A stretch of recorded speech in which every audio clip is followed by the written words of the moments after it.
Irma is a Category 4 hurricane again. We talked about that re-intensification once it hit the Florida Straits, and boy, did it blow up. 130-mile-an-hour winds right now, and those winds extend out 70 miles from the center. Look at this ring of fire. This is the deep set, just fierce tornado-embedded thunderstorms that surround the eye of a hurricane. Beautiful counterclockwise spin already lashing out at Miami with some heavy tropical storm force conditions, intermittent hurricane gusts, and whipping us with some tornado warnings last night and heavy, immense parts of rain. So we had 3 inches around the Fort Pierce area last night. We could see 10 to 15 even higher amounts in isolated flood-prone areas before it's all said and done. And Irma, what's she doing? Closing in on the Keys. So by daybreak, the full wrath of Irma will actually be over the Florida Keys, probably with the center very, very near Key West, as it's just going very slowly now to the west-northwest at 6 miles an hour. So how far is Irma from Key West right now? Not too far. If you circle it, there's the eye, and I'll get my measuring tool here in a minute, and looks like it's about, that's not my measuring tool. Forgive me, guys.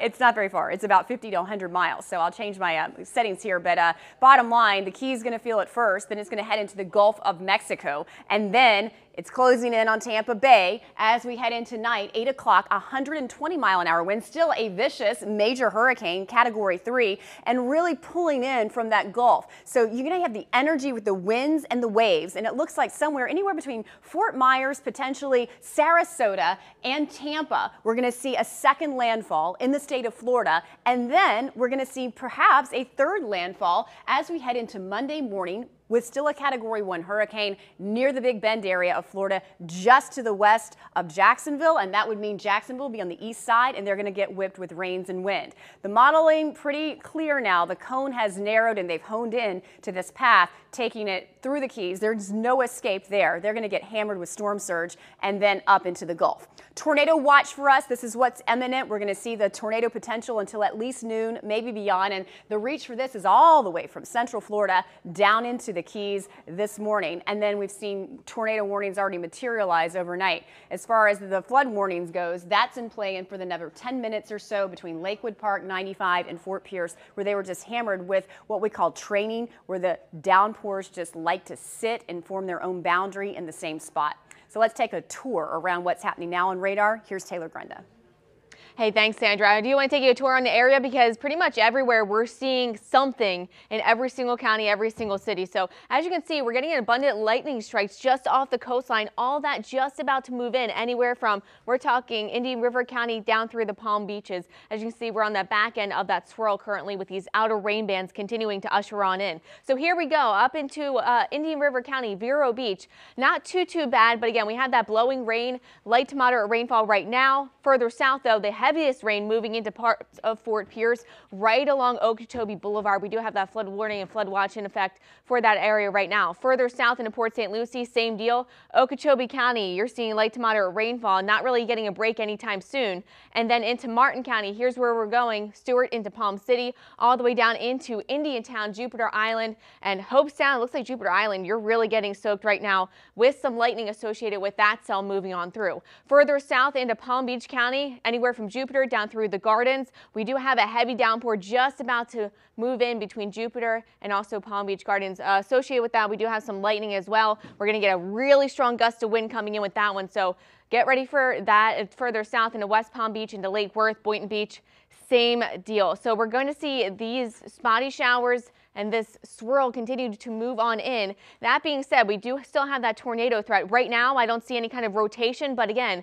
we're going to continue to monitor all of this, especially one down here, Boynton Beach into Delray. We have another cell just about to come on shore. And as you can see, we're kind of engulfed in the outer rain bands for the next several hours, and we're going to see conditions deteriorate once that sun comes up, or we won't really see the sun today, but once that sun kind of does come up under these mostly cloudy skies. So here we go. I want to take you through future track exactly what to expect. Throughout this morning, we'll see the storm kind of shift towards the Florida Keys into Key West. Here we go, 9 and 10 o'clock. Those outer rain bands continue to move on in closer. And then as we head into this afternoon, into this evening, that's when conditions are really going to get a little bit rough out there, especially right around Lake Okeechobee, further south into Palm Beach County, and continuing northward towards the Treasure Coast by Sunday evening, Sunday night. And we really won't see this conditions kind of improve and lift out of here until we get into early Monday morning, but things are still going to be a little bit rough throughout the day on Monday. So again, that's the latest on Future Track on radar. We'll continue to keep you updated. I am live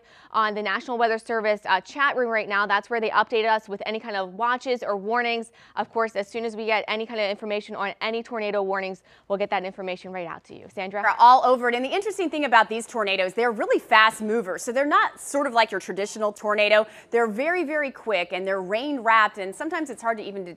So we got the early warning detection center on. You can see these little spins here. Those are tornadoes or rotating thunderstorm cells that will just be spinning up. You know, you understand that when this gets closer to Key West, we're going to see more of the brunt of that northeast quadrant of the hurricane, especially with the outer bands. So it is going to be rough going today and beyond. And we are also going to be dealing with the winds really on the upswing. The highest winds extend out from the center of circulation, 130 miles an hour, here 50 miles. The tropical storm force winds extend out 195 miles. So Miami just getting into some of that action. We've got the hurricane warnings up for the entire peninsula of Florida, and our winds are going to be sustained at about 70 miles an hour, close to the landfalling hurricane when it's on the west coast. And this is Sunday evening tonight at about 5 o'clock or so. Throughout the day before that, 45 to maybe 50 mile an hour winds, and then we continue with 65 to 70 mile an hour winds overnight tonight, and then start to subside a little bit to tropical storm force winds again lower at 40 to 50 miles an hour in the morning. Then by tomorrow mid-morning, we're starting to get out of it a little bit, but it's going to be very gusty and very, very sort of unsettled, if you will, with the high winds and rains at least through midday on Monday.